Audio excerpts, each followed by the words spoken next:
Welcome to English Podcasts. Relax and enjoy your listening practice.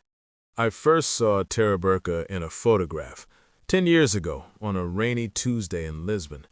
It was winter there too, snow like ash on dark earth. A lone fisherman walking toward the barren sea, back bent, coat flapping like wings. The sky wasn't blue. It was gray and gold and something else, like silence had color. I saved that photo, named it One Day, but life said no. Work, money, excuses, too far, too cold. What would I even do there? And so it waited, like a promise I didn't know how to keep. Until last January, when I finally bought the ticket, not round trip, just one way, from Lisbon to Moscow, then north, further north, to where the road ends and the wind begins.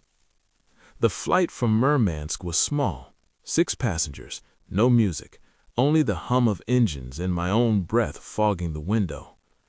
When we landed, the ground looked frozen solid, like time had stopped mid-step.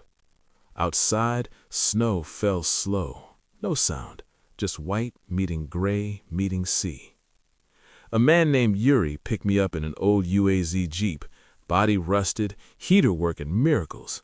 He didn't speak English. I spoke 2 words of Russian. We communicated in gestures, smiles, pointing at the horizon. And somehow, it was enough. For 9 days, I walked. Through silent streets, along icy cliffs, past abandoned buildings with broken windows, whispering stories into the wind. I drank tea in tiny kitchens with people who offered food before asking names. One woman, grandmother maybe 80, gave me homemade fish soup in a chipped bowl. She sat across from me, watching, said nothing, just nodded when I smiled. That meant more than any thank you ever could. Another night, a group of locals invited me to their dacha. We sat around a wood stove, passing a bottle of moonshine that tasted like fire and regret. They played guitar, sang songs about the sea, about loss, about love that never left. I didn't understand most words, but I felt them. And for the first time in years, I wasn't lonely. I was just present. I stood at the shore every morning, even when it was minus 25 degrees Celsius, even when my fingers burned inside gloves. Because the sea doesn't care about comfort. It roars, crashes, freezes, breathes. And standing there, wrapped in layers, face numb, heart wide open, I finally understood why I came. It wasn't to escape or find answers.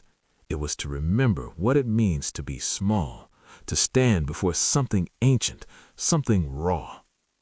In Lisbon, everything is warm stone and cafe chatter. Life moves gently, beautifully, but safe. Here, it's different, harsh, true. And in that harshness, I found softness, not in the weather, but in the people, in their quiet kindness, in the way they handed me mittens without asking, in the boy who taught me how to say, "This place is beautiful," in proper Russian. On my last day, Yuri drove me to the same spot where I'd seen in that photo 10 years ago. Same cliff, same sea, same light.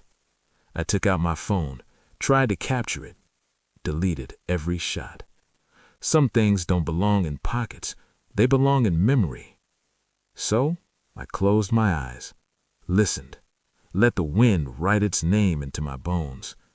And when I whispered, "Thank you," I wasn't talking to the land. I was thanking the version of me who once saw a photo on a rainy day and refused to forget. Now, back in Lisbon, when the sun shines too softly, when life feels too easy, I close my eyes, and I'm there again, standing at the edge of Europe, where the world is cold and kind and real. And I smile, because some dreams don't end when you reach them. They begin